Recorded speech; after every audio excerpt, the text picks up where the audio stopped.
Hello, this is Rasmus. I'm going to do a presentation of text Love in the Suburbs. I'm going to use this analyzing arc about fiction text, and I'm going to just walk through this as we go along. First of all, the genre is the text is a short story. The setting, the events in this story takes place in Bonnie's mid-teens. The social environment is school children. At first it's the school children, and it's pretty much the center of Bonnie's life throughout this story. The setting of this story has a symbolic meaning. It's growing up, the making of a family, and living in the suburbs, both for and against. The characters. We have one main character and 2 or 3 characters are being presented to us besides that, but that's not really important. We have Bonnie, age 15 when we introduced her. She's a young girl from the suburbs, behaving nicely, yet she is ashamed to live in the burbs. That's slang for suburbs, because it's neither in the country or in the city. It's just, in her and other teens' opinion, it's just gardens, similar looking houses, and cars in every driveway. For everyone else, it's a nice, safe, and secure environment. Bonnie, being the main character, she develops throughout the story, and apparently at her first boarding school she gives the impression that she lives in the heart of Dublin.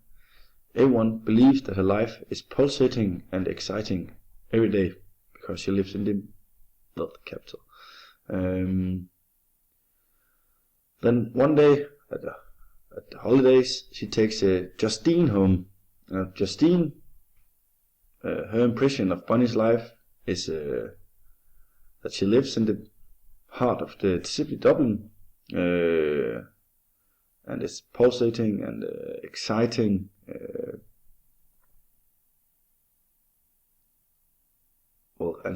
And after the holidays, Justine destroys this picture, because there's no big city life. Bonnie lives 10 miles out of the big city Dublin, out in the suburbs. This of course results in Bonnie being mocked at school. Then the year after, she goes home on holiday again, and this time she brings the country girl Sheila to spend the holidays. And of course the results of this holiday is similar to the first one, because Sheila believes that in the suburbs there are fields, there are cows, and not that many neighbors. Instead, she again finds out, she's being confronted that suburb life is boring, and there's apparently no cows. Then in the end, of course, she falls in love and realizes that suburb life is not such a bad place after all. The point of view, the events are told by Bonnie, third person narrator, and we are subjective, limited to her point of view. We are only having her thoughts and feelings throughout the story. The composition. How is the text structured? We have a story about Bonnie. We have a home away home pattern. Home meaning home in the suburbs. Then we go to boarding school. She goes home again. Then she attends the college, where she meets her boyfriend Clive, and then she realizes that a safe and secure life in the suburbs is not so bad after all. Hence home again. We are chronologically presented with the facts, and the story goes on very structural. Just as we start from boarding school to meet the love of her life. The language We have the language in this story is English. Of course, it's English. It's simple. It can easily be read, and we have some everyday phrases like the verbs in the story. So it's standard English. Then we have the tone of the story. At first the tone is resigned, then it becomes more dim, dark. That's when she has Justine and the country girl with her home. Then she meets Clive, and the mood of the story, or the text, in a way, I feel like it's getting brighter and happier, and she realizes that, again, this is not a bad place to be.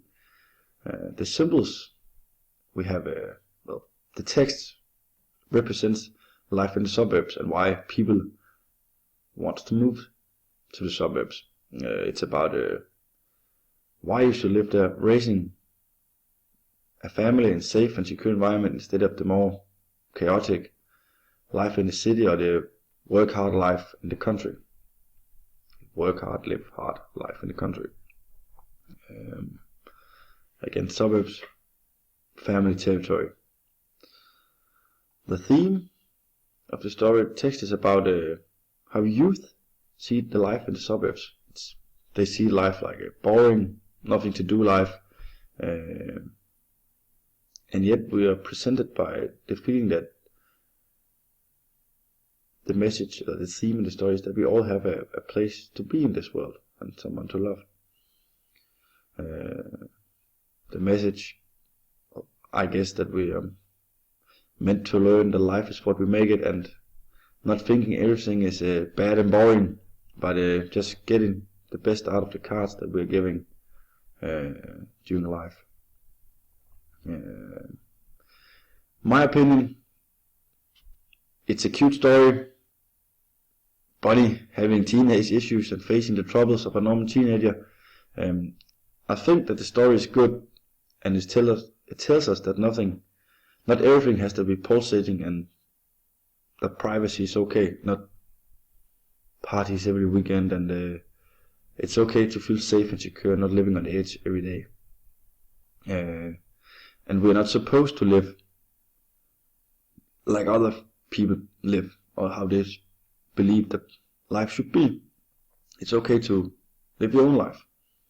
And it also tells me that every teenager except from Bonnie is very ego-centered individuals, taken from the example at the boarding schools where she's being mocked because of she lives in the burbs. Thank you. That was my interpretation and opinion about this story.